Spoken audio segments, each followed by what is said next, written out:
Father. The snow had stopped before dawn. I drove west until the city ended, then kept going. The road cut through fog and broken streetlights. At the edge of Denver, a hospital waited, abandoned on paper, still breathing in secret. Paint peeled from the sign. St. Catherine's. The glass doors were chained but unlocked. Inside smelled of whetstone and burnt wires. The air felt too clean, as if someone had washed away sound. My shoes left marks on the dust, each step echoing a half-second late. Somewhere above, a generator coughed, then caught, filling the hall with a low electric hum. I followed it down. The basement elevator had no numbers, just a small keyhole and a cracked bulb. The light flickered twice before staying on. I turned the key I had been given. The doors closed slow, like they hated to. The descent felt longer than the building allowed. The walls groaned once, then fell quiet. When the doors opened, the smell changed. Ozone, metal, a trace of candle smoke. I could taste it on my tongue, sharp and dry. The floor tiles were cracked, uneven.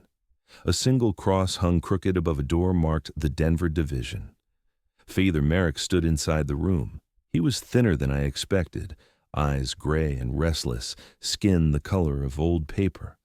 The lamp above him flickered in the rhythm of his breathing. He did not smile. He only said, "Welcome below." His voice was soft, but it carried weight, like dust sliding off stone. I told him I had been ordered here, that the Bureau had cleared me. He nodded once. "We do not hunt demons, Agent," he said. "We document faith." The words settled into the air and stayed. I could feel them between my ribs. The office was small, one desk, one cabinet, a tape machine older than both of us.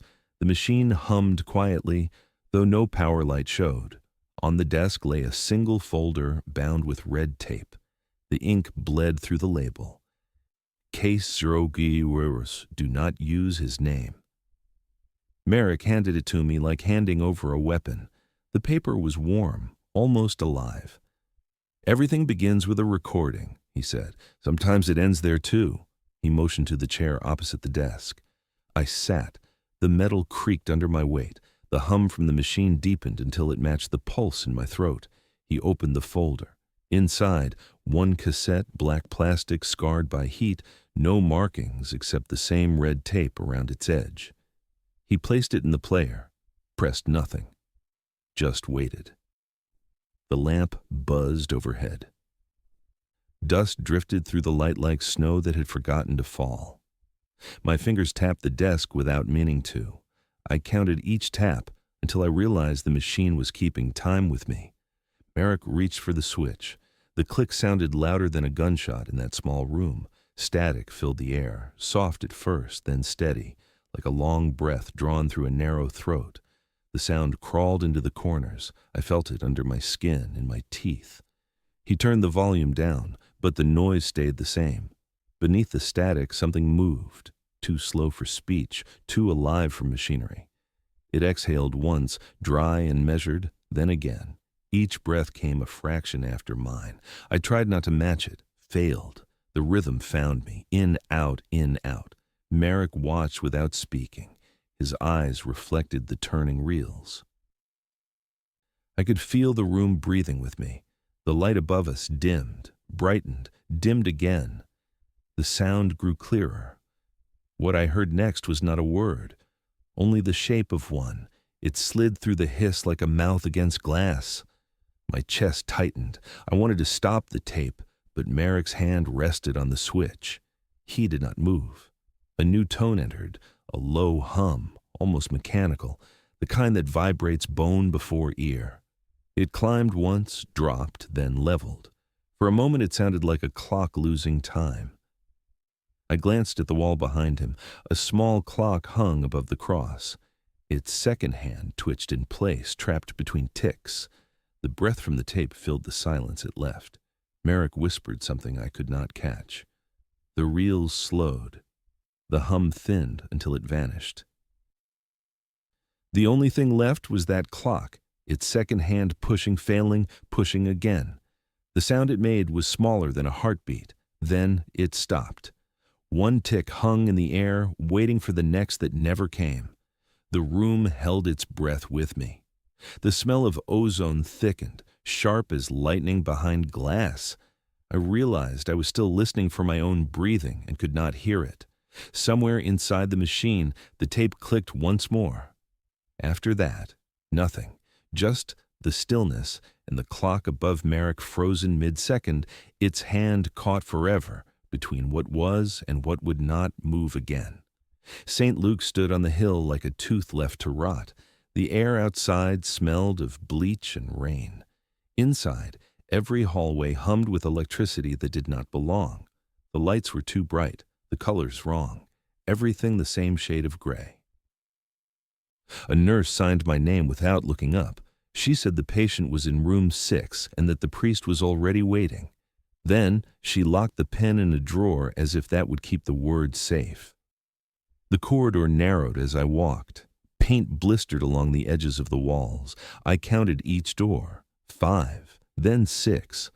The last one had no handle, only a latch. A cross of duct tape sealed the frame. Sister May stood beside it, small, still, head bowed like a child who had been caught praying in the dark.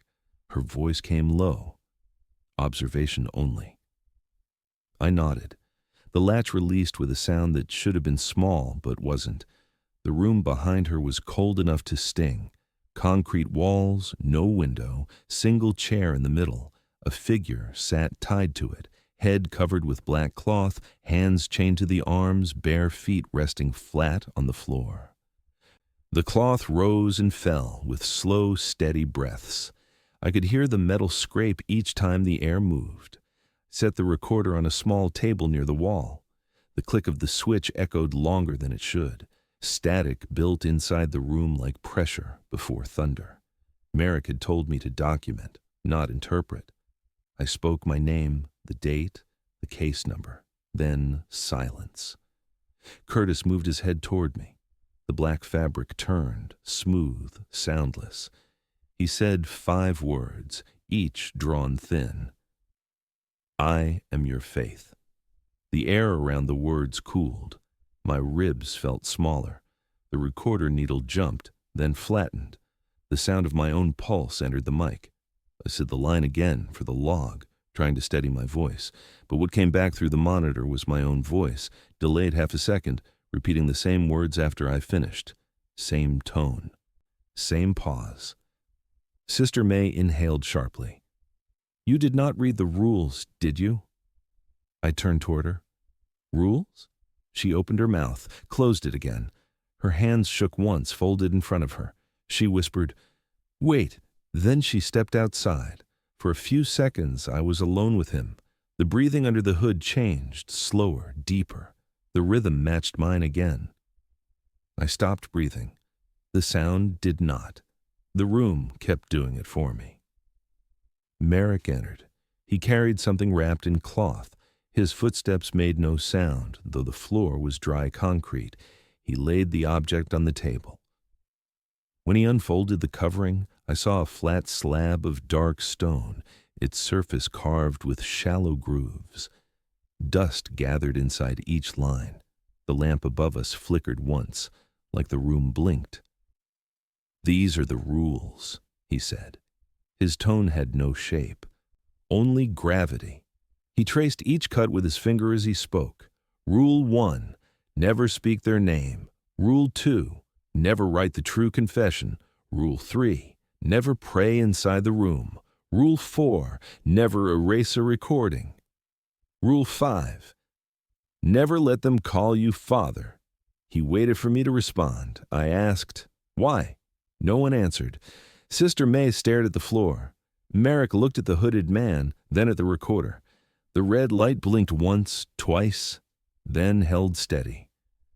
Curtis exhaled through the cloth, long and slow.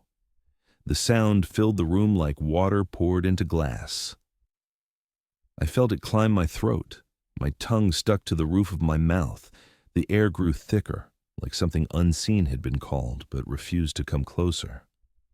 Merrick placed the stone slab back in the cloth, folded it tight, and whispered something that sounded like a count. 1, 2, 3. The syllables trembled in the metal of the table.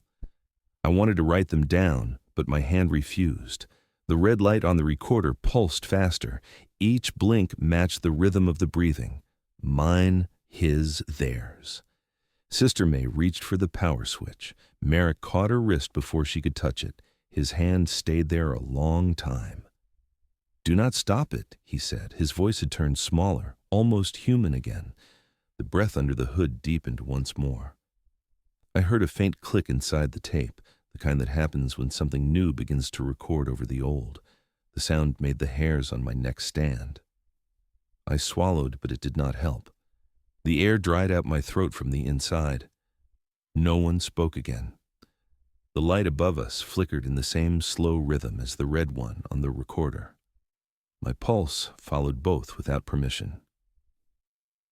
Every blink of light felt like a knock against the roof of my mouth. Then silence, complete. The kind that bends the ears. I tried to speak, but my tongue would not move. My throat had turned to dust.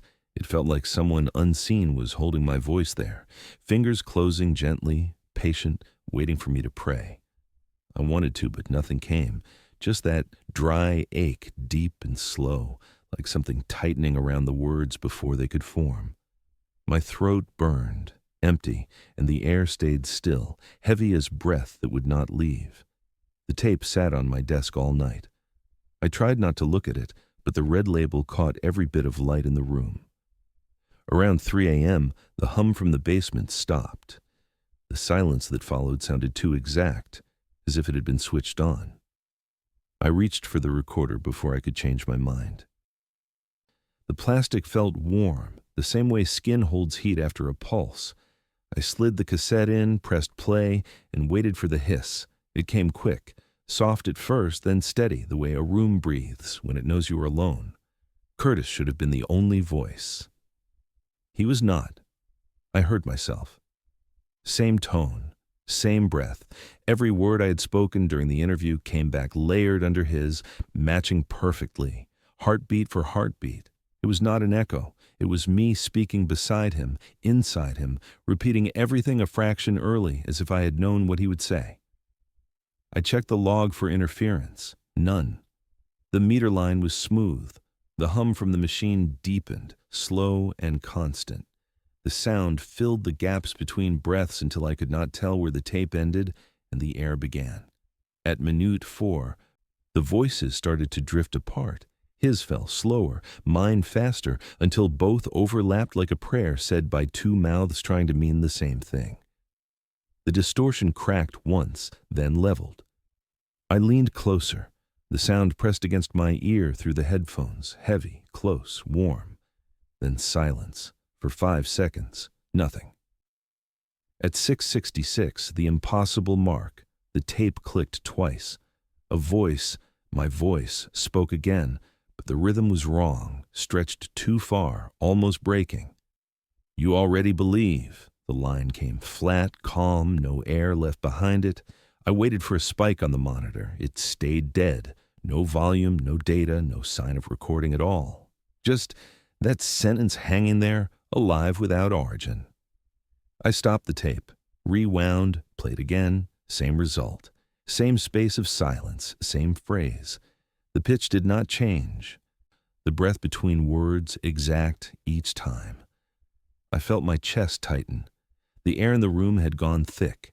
Every inhale dragged like I was pulling it through cloth. I took off the headphones. The hiss stayed, faint, leaking into the open air like gas.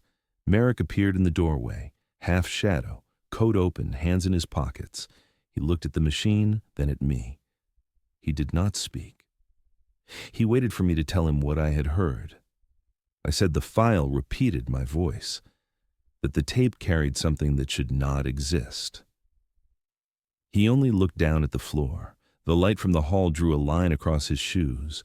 Dust moved in it like tiny sparks. He said nothing. I asked him if it was a test. He shook his head once. "It is not the first time," he said quietly. "Every division gets its echo." His eyes stayed fixed on the ground. Some learned to stop listening. He stepped forward, turned the volume knob to 0. The hiss remained. That thin, high breath sat above silence, waiting to be heard. He touched the side of the recorder. The casing vibrated under his palm. "It will keep playing," he said, "even when you stop it." Then he walked out. The door clicked behind him. I sat there listening. The hum inside the walls rose again.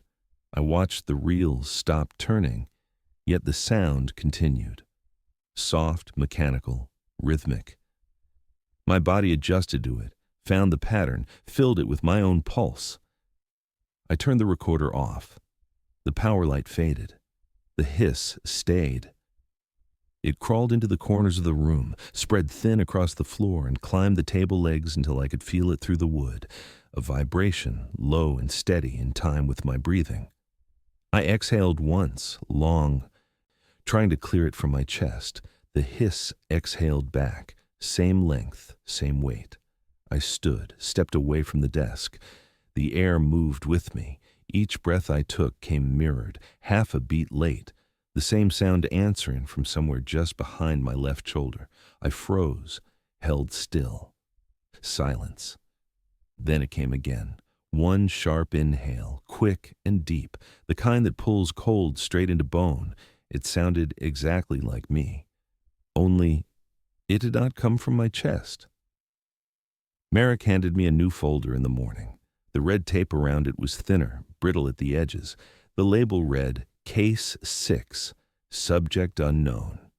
Inside, one photograph, a burned doorway, ash spread across a hospital floor, and something small in the center that looked like the shape of a person made of dust. He said a nun from St. Paul. Luke had vanished a year ago after attempting an exorcism on Curtis. No witness, no record, only that photograph and a list of inventory tagged recovered from room. One item circled in red ink, rosary, material undetermined. The air in the hallway smelled faintly of smoke, though no fire had burned.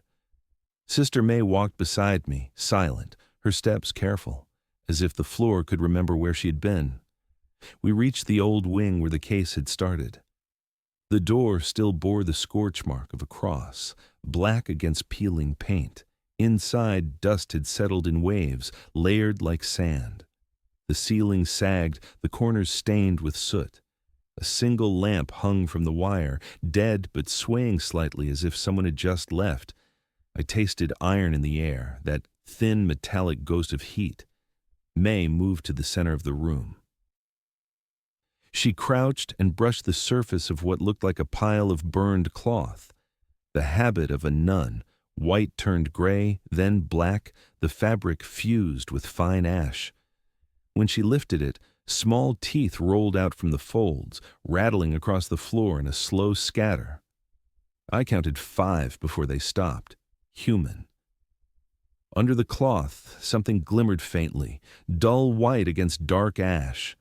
A rosary, not pearl, bone. Each bead uneven, porous, linked with wire that had blackened from heat. The crucifix at the end was cracked where Christ's arms met the beam. I picked it up. The chain felt colder than the room. The edges bit into my palm. For a moment, I thought I could hear a sound, tiny, dry clicks like the beads knocking against one another in a rhythm not my own. May looked at it and froze, her face drained. "It is one of ours," she said, voice almost gone. "The relic of faith, cursed faith." Her good eye trembled. She crossed herself with the wrong hand. She used this when she tried to draw him out. I asked what happened to her. May said nothing, only stared at the floor. Then she whispered, "She prayed inside the room." The third rule. The words hung there. I felt the chain tighten slightly, like something unseen remembering that moment. My fingers ached. When I tried to set it down, the links clung to my skin, the cold digging deeper. The lamp above us flickered once even though there was no power. A thin smell of wax filled the air. I heard a whisper that might have been a breath or just the room settling around us. May stepped back, pulling her sleeve over her mouth. She told me to keep it, to log it, to never use it. I wrapped the beads in cloth, but the sound did not stop. Each step I took, a soft clack followed, as if the rosary were counting for me. In the corridor, the noise grew faint, then sharp again when we passed the stairwell. May refused to look at it. Back in the office, Merrick watched from behind his desk. He did not ask. He already knew. He told me to place the relic in the evidence drawer. When the metal hit wood, the air inside the room sank. The hum from the lights dulled to a single tone. For a while, none of us spoke. The smell of ash followed me into my chair. I wrote the summary. The words felt heavy, like each letter wanted to fall through the paper. My pen shook, though my hand did not. When I finished, I heard something small drop beside me. The cloth I had wrapped had loosened. One bead rolled free, white against the gray floor. It stopped near my boot, turned once and rested. Then it moved again, slow, careful. It rolled forward, then sideways, then back. The others inside the cloth answered, shifting in sequence, clicking one after another, aligning themselves. I watched without breathing. The last bead stopped spinning, the chain tightening into shape. The crucifix turned toward the light, its broken arms stretching into shadow. The beads settled. The sound faded. On the cold floor between us, the rosary lay still, each segment straightened by its own weight, forming perfectly the shape of a cross. I dreamt of room 6 again. The walls were gone this time, replaced by mirrors that reached into dark. My reflection did not move. It watched me breathe, waited, then spoke with Curtis's voice. "Do you still believe in what you see?" The sound came from behind the glass, not through it. Every surface rippled like skin under heat. When I tried to answer, the mirror fogged with breath, mine, his, both. The fog formed a cross that stretched until it cracked down the middle. The crack opened into a room full of static. Then the hum began, low and patient, the same tone that lived in the tapes. It crawled under my eyelids until my eyes burned. I woke in the office chair, my neck stiff, my mouth dry, the lamp above me still on. The cloth that held the rosary lay open on the desk, empty. Ash dusted the edges of the paper like frost. The beads were gone. The recorder light blinked red, even though no one had pressed record. The reels turned by themselves, smooth, silent. I touched the casing, warm. The hum slid through my palm and into the veins of my wrist. Tristan walked in, holding a mug that steamed with burnt coffee. He looked half awake, half wired. "You working late?" he asked, then saw the machine. "You left it running?" "It started on its own," I said. My voice sounded thin. He set the mug down and leaned close. "It made a new log." He turned the monitor toward me. On the screen, a single folder pulsed in the directory. Room 6, Agent Jackson. I stared at it. The cursor blinked inside the box as if waiting for me to confirm. "You made that file?" I asked. Tristan shook his head. "No one did. It appeared at 03:33. Timestamp matches the archive heartbeat." He clicked it open. Inside, one audio track. No duration. Just a symbol. 2 lines, 1 heartbeat wide. He pressed play. The speakers released a low thud. Not static, not hiss. A pulse, slow. Even. Each beat landed in my chest half a second before my own heart followed. "The same delay as the archive frequency." Tristan frowned. "That is impossible," he said, adjusting the dials. "It is syncing to you." The beat rose slightly in pitch. I felt it move behind my ribs, steady, certain. The monitor graph traced the rhythm like a living thing. Then a voice layered beneath the pulse, faint between breaths. Jackson, just my name, flat measured, spoken through pressure instead of air. The waveform barely moved. Tristan froze. "It is pulling your biometric ID," he whispered. "The system thinks you are the subject." He started to shut it down. The screen flickered white, then black, then filled with numbers looping in time with the pulse, every digit repeated 6 times before resetting. I counted without meaning to. 6, 6, 6. The hum deepened, the lights dimmed. The coffee on the desk rippled as if something large had sighed through the floor. My hands went cold. I tried to stand, but the sound pinned me. It was not loud, it was heavy. Curtis's voice bled through the pulse again, stretched, softer. "Do you still believe in what you see?" Tristan's mouth moved, but I could not hear him. My vision pulsed with the rhythm. White, black, white. The recorder's reels spun faster until they blurred, then stopped all at once. The hum dropped to a single solid tone. Silence. Then one beat. Then another. The monitor glowed faint red, the waveform flat. I could feel the next sound before it came. Deep, slow, exact. My heart tried to match it, failed, tried again. The pulse climbed through the floor, through the desk, through the bone under my sternum. 1 beat, 2, then perfect unison. The screen flashed white as both rhythms locked together. My chest moved on its own. The sound in the room was not the machine anymore. It was me. 1 pulse, 1 light, both the same. The last thing I heard before everything leveled out was a single tone fading into nothing. A heartbeat, flawless, matching the frequency from the tape. The third rule said, never pray inside the room. I had broken worse. After the file named itself after me, I stopped pretending this was investigation. It was communion. I told myself it was to test the tape, to measure cause and effect, but I already knew what I wanted, to see if the rules were still rules when you no longer feared them. The hall outside room 6 was silent.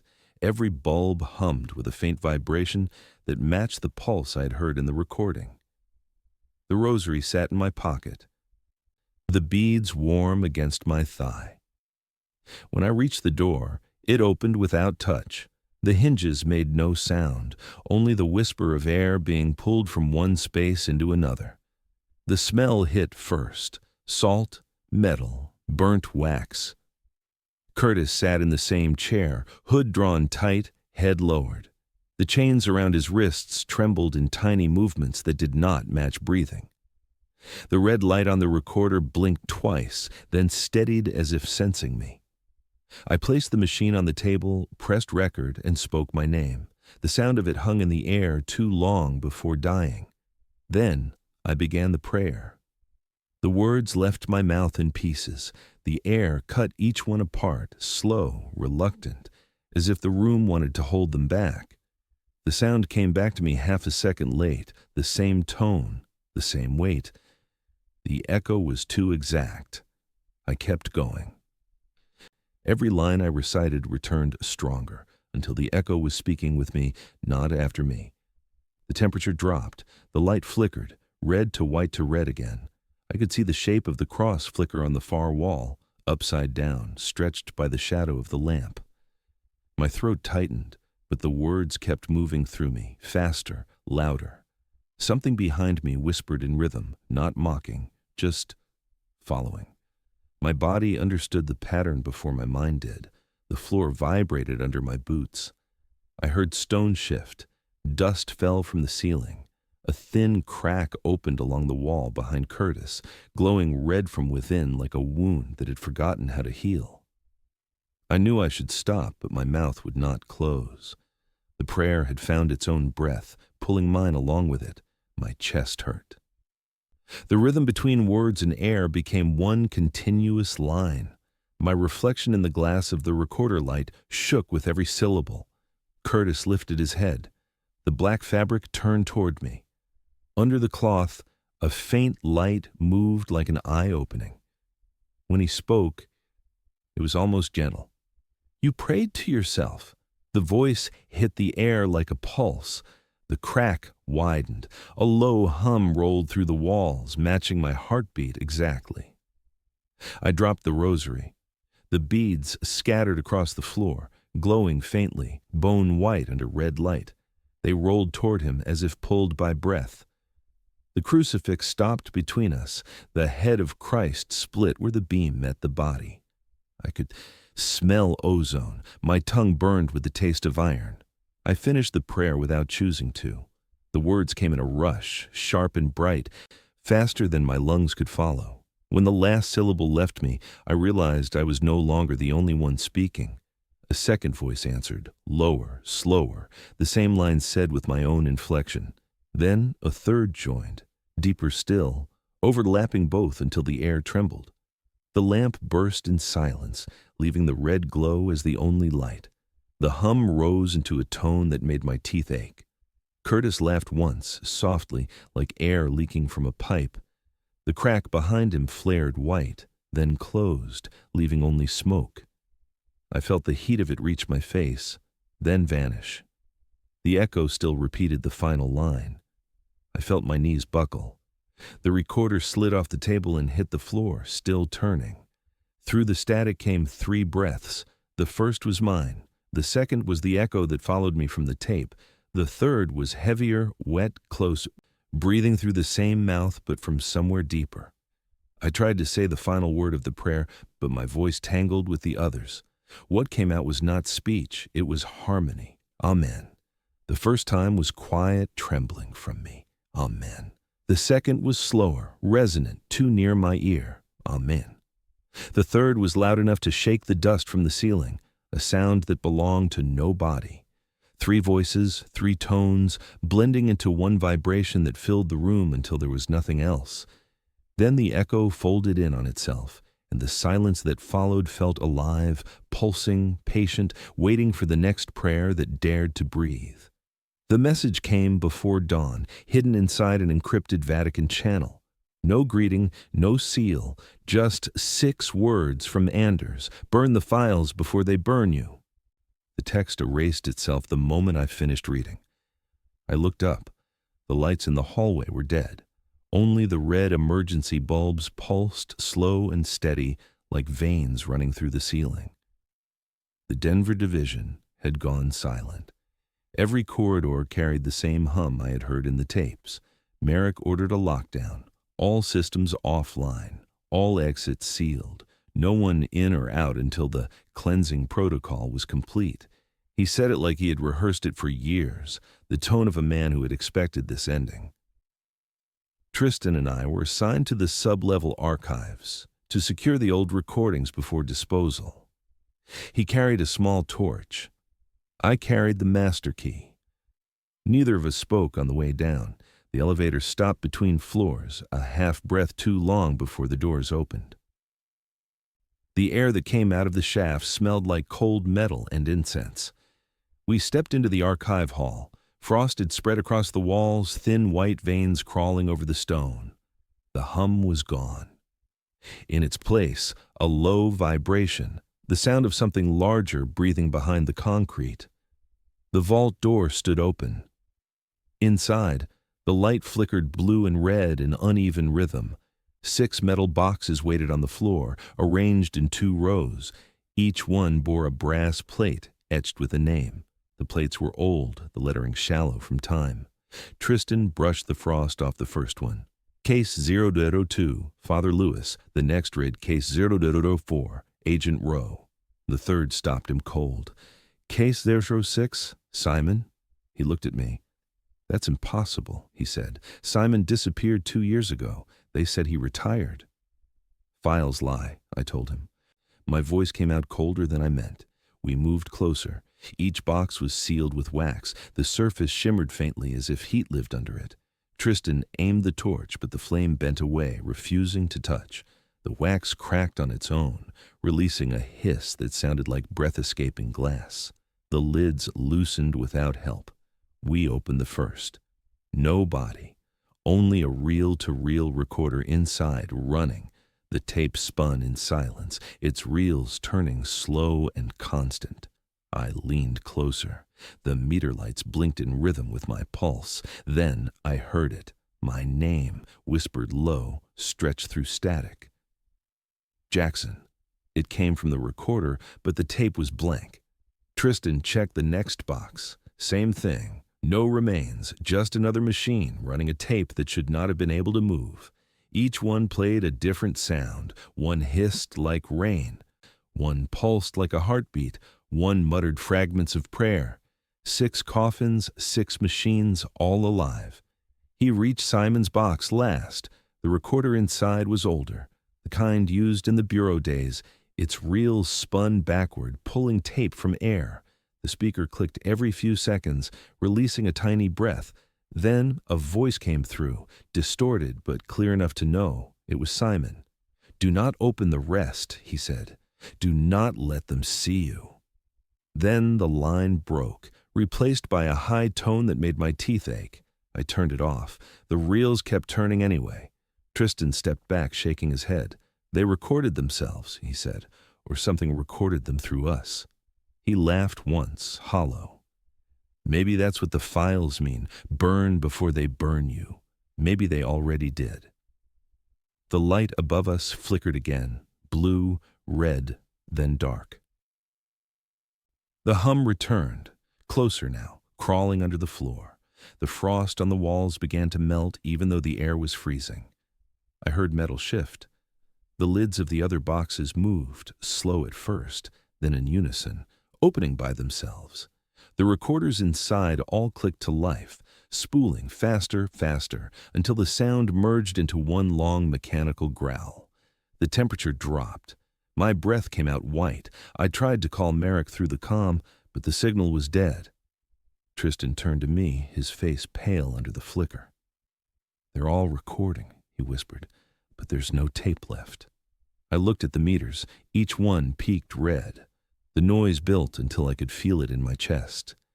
Then everything stopped at once. The reels froze. The lights steadied. The air went still. I heard nothing for a full 3 seconds. Then something tapped the back wall. Once, twice, 3 times. It was slow, measured, and close. Tristan looked at me. I looked at the wall. The sound came again. 3 knocks, patient, deliberate, like someone asking permission to enter. And then, behind us, something answered. Tristan never made it back up. The elevator doors stayed closed long after the noise stopped. That was when Sterling arrived. They told us a Vatican envoy was coming, but no one said from where. His name appeared in the system hours before the lockdown ended. Sterling. No title, no rank, no record. Merrick said the name once, then stopped using it. By the time the elevator reached the lower level, the lights were already dim.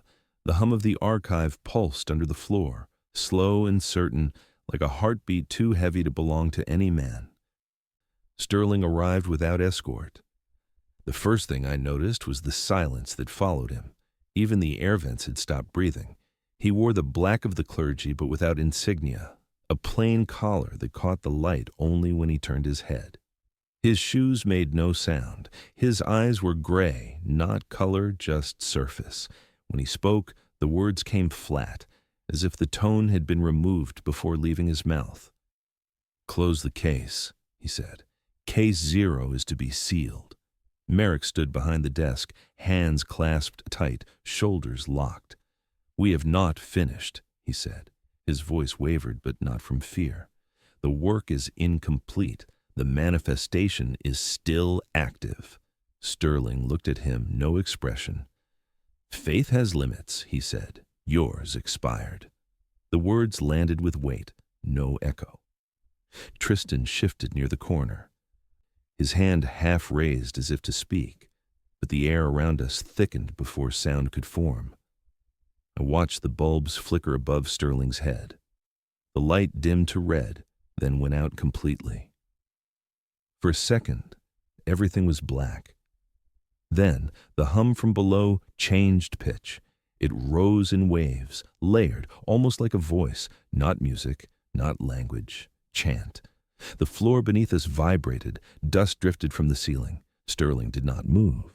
His face stayed calm, his outline lit faintly by the glow of the emergency lamp near the door. Merrick reached for the file drawer. You cannot close what is still speaking, he said. You will wake the archive. Sterling raised one hand and the drawer slammed shut on its own. The impact cracked the wood. His fingers stayed mid-air, motionless, as if the gesture had already happened somewhere else.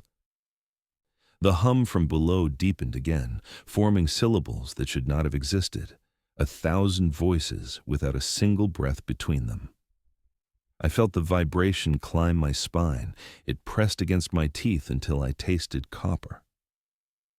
Tristan covered his ears, but it didn't help. The sound came from inside. The air itself had become solid. Merrick tried to shout over it, but the words dissolved before reaching us. Sterling stepped closer to the center of the room.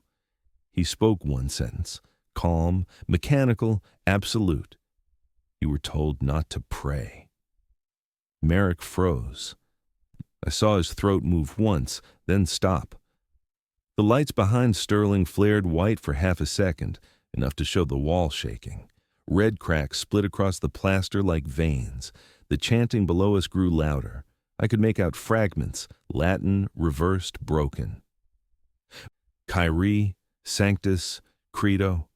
The last word lingered long and low, repeating. Sterling turned toward me. Do you understand what you documented? He asked. I tried to answer, but nothing came out. My voice stuck halfway between thought and sound. He waited. The silence between us felt like weight. I could feel my heartbeat echoing against the hum from the floor, two rhythms merging until they were one. He nodded slightly, as if satisfied. Then you will listen, he said. He placed his hand on the wall. The cracks widened, light bleeding from them in slow motion, red fading to white. The sound rose higher, the chant folding into itself until it became one endless syllable. I smelled burning metal, then blood. My balance slipped. The walls leaned inward. The air pressed close. Merrick reached for him, shouting something I could not hear. Sterling turned his head. The light died instantly, complete dark. Then a single breath, mine or someone else's, cut through it. The next sound was softer, lower, repeated like ritual. Credo. Once, the tone shivered through my skull. Pressure built behind my eyes. Credo. Again, clearer. The vibration ran down my neck. My ears filled with warmth. I reached up and felt liquid. Blood. The skin under my fingers burned cold. Credo. A third time. Almost tender. The word came from everywhere, inside the walls, inside my head, inside the air that refused to move. I could not tell if I was hearing or remembering it. My hearing faded, but the voice remained, the tone of it perfect, calm, unbroken. The last thing I remember before the blackout was the taste of iron and the warmth running down my neck. I was deaf to everything else, but the word stayed clear, cutting through the silence like a blade through water. Credo. When I woke, the building was already burning from below. The division was collapsing when I reached the stairwell. The alarms were gone. Only red lights flashed through the smoke, slow and steady, like veins pulsing inside the walls. Every corridor smelled of iron and burnt wax. I kept the recorder against my chest. It vibrated with a faint rhythm, steady as breath. The elevator was dead, so I ran. Each step echoed too long, like the sound could not die fast enough. Merrick's voice followed from somewhere below. Jackson, stop! The faith is yours now. His words chased me up the stairs, thinner each floor until they sounded like memory. I reached the surface door. The seal read, Property of the Congregation. I tore it open. Cold air hit my lungs. The sky above Denver was gray. Snow falling slow, heavy, soundless. For the first time in days, I could breathe. I walked until the ruins disappeared behind the fog. The city beyond looked unreal. Streetlights blurred, windows glowing through the storm. The recorder in my coat stayed warm.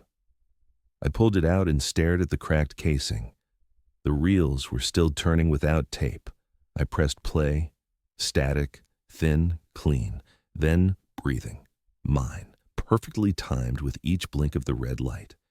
I turned the volume off. The sound continued, louder inside my head than through the speaker. I tried to throw it away. The moment it left my hand, the hum rose again, low and certain. It hit the ground and hissed like snow on metal. The light stayed on. The sound followed me as I stepped back, syncing with my heartbeat. In, out, in, out.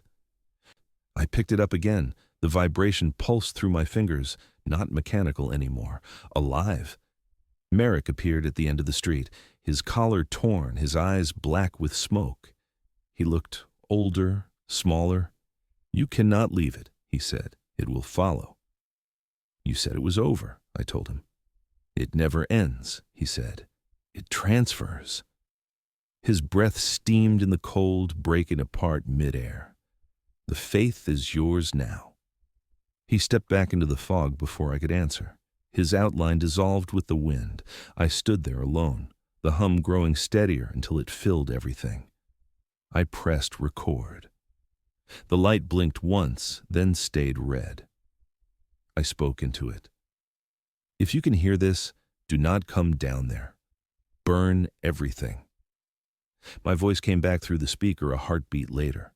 "Burn everything," it repeated, the echo perfect. The button under my thumb grew hot. The recorder trembled like something alive trying to escape the shell. I dropped it into the snow. The ground hissed again. The hum rose an octave higher, closer to a tone than a sound.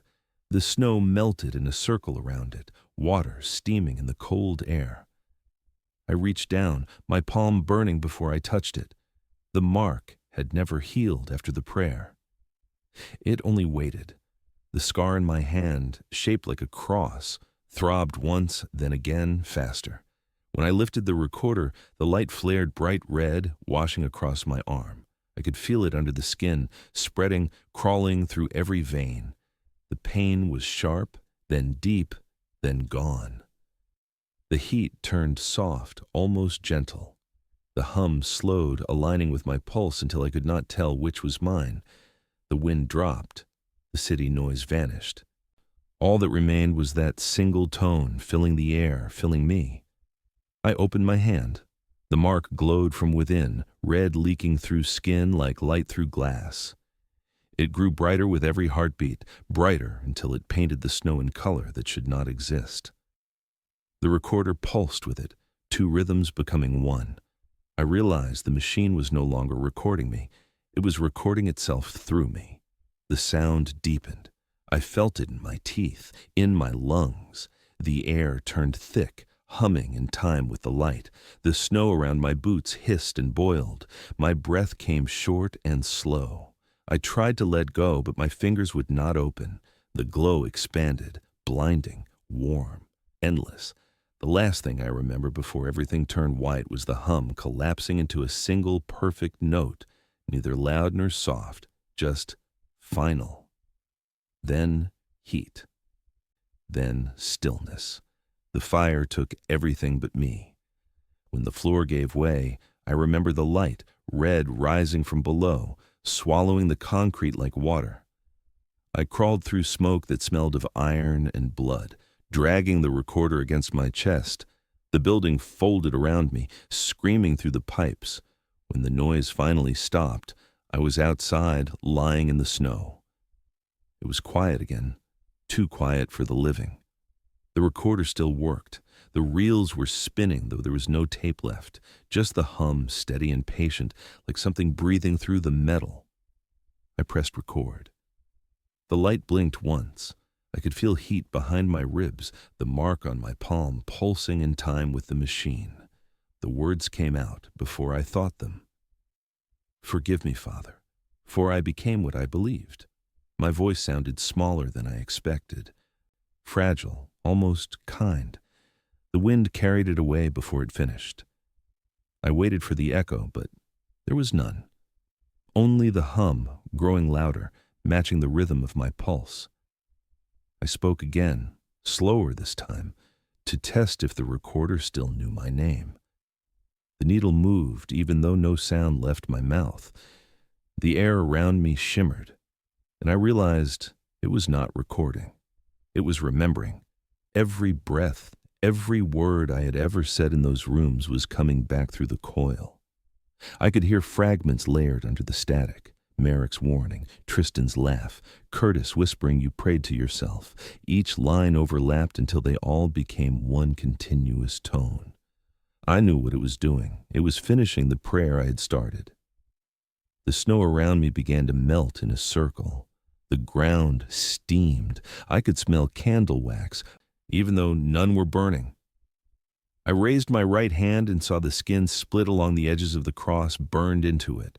Red light pushed through the cracks, faint at first, then brighter, pulsing with every beat. The recorder clicked by itself, cycling through invisible tracks. Each click made the glow stronger. I felt warmth spreading through my arm, into my chest, until my heartbeat no longer sounded inside me but outside, in the air, in the machine, everywhere. I should have been afraid, but I wasn't. It felt like prayer, pure and wordless, the kind I had been chasing since I joined the division. My breath slowed. The hum steadied. The snow hissed under my knees. I closed my eyes and listened. The sound rose higher, thin as wire, beautiful in a way that hurt. I thought about faith, how we build it until it builds us, how it burns when it runs out of body to fill. I think that is what Merrick meant when he said the faith would find a host. It never ends. It transfers. The recorder grew hot in my hand. The metal softened, sinking into my palm. For a moment, I could not tell where it ended, and I began. I heard the motor slow, then stop. Silence. A breath later, the reels moved again, by themselves. The hum returned, quieter now, deeper. I leaned close to the mic, though I no longer knew if it was still there. I think I said it out loud, but maybe the machine said it for me. "I believe," I said. The words barely left my mouth before the sound answered me. One tone, endless, rising through the snow, through the air, through whatever part of me was still mine. It carried the shape of a single word, Amen.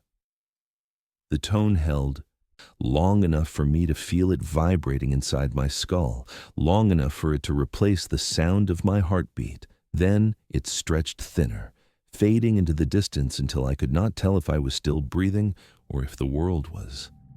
The light from my hand dimmed, but the warmth stayed. The recorder glowed faintly, waiting for the next voice. I pressed record one last time. The button sank without resistance. The hum filled the dark. Amen.